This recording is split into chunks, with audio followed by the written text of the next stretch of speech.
Assalamualaikum warahmatullahi wabarakatuh. Perkenalkan, nama saya Rizna Anggraeni, mahasiswi Fakultas Ilmu Komputer Universitas Subang, program studi Sistem Informasi dengan nomor pokok mahasiswa yaitu D1A2000018. Pada kali ini, saya akan menjelaskan mengenai pemaparan materi dari isi buku Pendidikan Pancasila untuk Pendidikan Tinggi dengan pengarang Dr. Ujang Carda, S, SH, MH, MIP, MAP. Adapun resum dari buku tersebut dengan penjelasan sebagai berikut.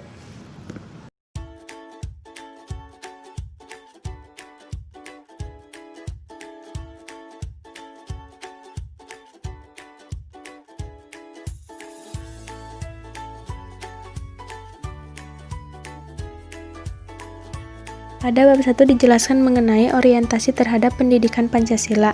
1. Landasan dan tujuan Pancasila. A. Landasan historis. Keyakinan bangsa Indonesia telah begitu tinggi terhadap keberadaan nilai-nilai Pancasila. B. Landasan yuridis. Mengacu pada peraturan perundang-undangan. Yang kedua itu ada rumusan dari Pancasila. Pada buku tersebut dijelaskan rumusan Pancasila secara etimologis, terminologis, secara historis, dan sosio-filosofis. Yang ketiga, ada tujuan mempelajari Pancasila. Tujuan dari mempelajari Pancasila adalah mengetahui Pancasila yang benar, yakni dapat dipertanggungjawabkan. Selanjutnya, untuk bab 2, memahami sejarah Pancasila sebagai lambang negara Indonesia. 1. Pancasila sebagai sejarah bangsa Indonesia. Yang kedua, Pancasila sebagai lambang negara Indonesia.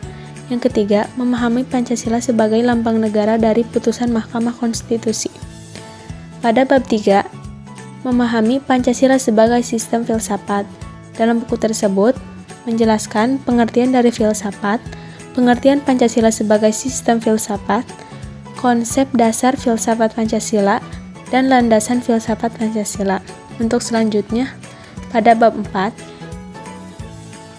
memahami Pancasila sebagai sistem nilai, etika, dan norma. Yang pertama, dijelaskan pengertian dari nilai, etika, dan norma. Yang kedua, Pancasila sebagai nilai dasar fundamental bagi bangsa dan negara Indonesia. Untuk bab selanjutnya yaitu bab 5, memahami muatan sila-sila dalam Pancasila. 1. Hakikat nilai-nilai yang terkandung dalam Pancasila. Yang kedua, arti materi muatan sila-sila dalam Pancasila. Yang ketiga, ada refleksi nilai-nilai keislaman dalam Pancasila. Untuk bab selanjutnya yaitu bab 6, memahami Pancasila sebagai ideologi bangsa dan negara.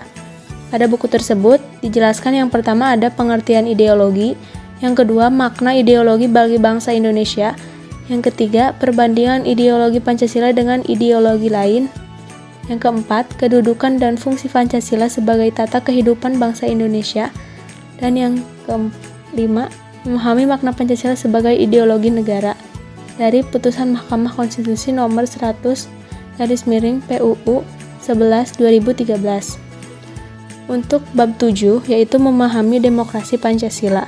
Yang pertama, dijelaskan perkembangan demokrasi di Indonesia, dan yang kedua, konsep demokrasi.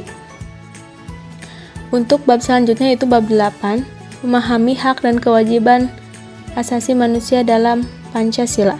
Yang pertama, sejarah perkembangan hak asasi manusia.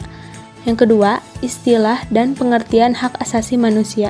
Yang ketiga, macam-macam dari hak asasi manusia. Yang keempat, pemahaman hak dan kewajiban asasi manusia dalam Pancasila. Untuk selanjutnya yaitu bab 9, memahami Pancasila dalam sistem ketatanegaraan Indonesia.